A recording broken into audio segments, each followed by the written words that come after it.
हाय बच्चों, मैं सीमा ठाकुर आप सभी लर्नर्स का मेरे नए चैनल लाइफ साइंस स्पेक्ट्रम पर वेलकम करती हूँ। जैसा कि हम स्टार्ट कर चुके हैं स्पीसीज़ कॉन्सेप्ट, तो इससे पहले वाले वीडियो में मैंने थोड़ा सा आपको इंट्रो के फॉर्म में सारे स्पीसीज़ कॉन्सेप्ट को इंट्रोड्यूस किया था और मैंने आपको बताया था कि थोड़ा सा मैं डिटेल में भी आपको एक्सप्लेन करूँगी ताकि आपको नोट्स भी अच्छे से मिल जाए और कॉन्सेप्ट भी समझ में आ जाए अच्छे से।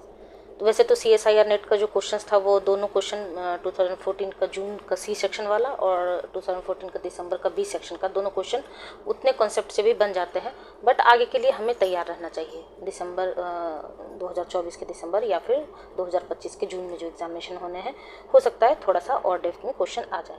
तो मॉर्फोलॉजिकल स्पीसीज कॉन्सेप्ट से आप क्या समझते हैं? तो जैसा कि नाम से ही क्लियर है, मॉर्फोलॉजिकल मीन्स फिजिकल अपीयरेंस। तो it defines a species based on distinct morphological traits. Morphological species concept को आप शॉर्ट में क्या लिख सकते हैं, MSC। तो it defines a species based on distinct morphological characteristics या फिर traits, that is it's physical characteristics and structural features. Means हम फिजिकल कैरेक्टरिस्टिक को देख के ये बता सकते हैं कि ये सिमिलर स्पीसीज है या फिर डिफरेंट स्पीसीज है। तो अकॉर्डिंग टू दिस कॉन्सेप्ट, इस कॉन्सेप्ट के अकॉर्डिंग जो भी रिसर्चर थे या फिर साइंटिस्ट थे, उन्होंने क्या बोला कि individual looks similar are grouped into same species. अगर जो इंडिविजुअल्स हैं वो अगर दिखने में सिमिलर शो करते हैं तो हम सेम स्पीसीज के कैटेगरी में रख सकते हैं, while those that look different are considered as different species और सेपरेट स्पीसीज।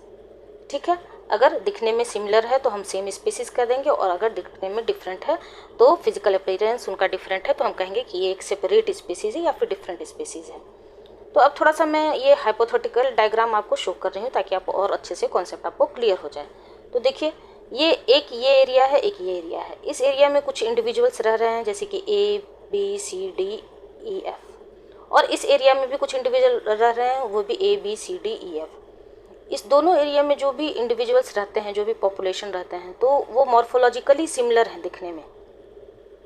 ठीक है, एंड उनका फिजिकल अपीयरेंस भी सेम है, तो हम कह देंगे कि ये सेम स्पीसीज के कैटेगरी में है। ये दूसरा डायग्राम आप देखिए, एक ये एरिया है, एक ये एरिया है। इसमें ABCDEF कुछ इंडिविजुअल्स हैं और दूसरे इंडिविजुअल्स हैं PQRST।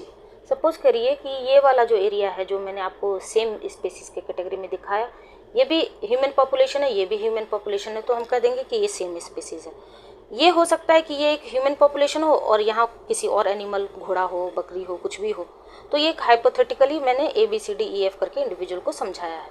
तो इस एरिया में अगर ABCDEF है और इस एरिया में PQRST है, तो इस नोटेशन से ही आप समझ रहे हैं कि दोनों इंडिविजुअल अलग अलग हैं। तो ये दिखने में भी डिफरेंट होंगे, morphologically different and physical appearance also different. तो हम क्या कह देंगे कि ये डिफरेंट स्पीसीज है।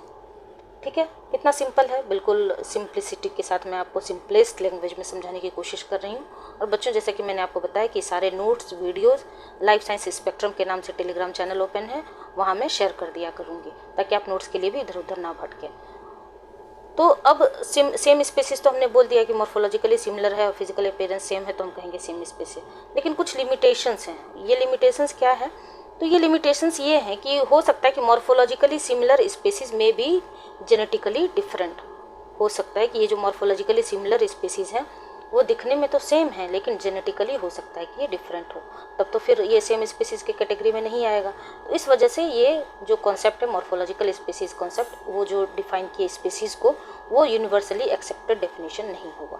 ठीक है, तो मैं उम्मीद करती हूँ कि यहाँ से ये टर्म क्लियर हो गया होगा अच्छे से, मॉर्फोलॉजिकल स्पीसीज कॉन्सेप्ट। तो इस तरह से बच्चों मैं 1 by 1 डिटेल में भी एक्सप्लेन करने की कोशिश करूंगी और 1 by 1 आपको शॉर्ट्स के फॉर्म में भी रिवीजन के लिए 1-1 मिनट का शॉर्ट्स भी अपलोड कर दूंगी ताकि वहां से आप कीवर्ड आप ले सकते हैं। बट मैं रिकमेंड करूंगी कि जो लार्ज वीडियोस हैं उसको पहले आप सुनिए, समझिए, कॉन्सेप्ट गेन करिए, तब रिवीजन के लिए शॉर्ट्स का यूज़ करिए।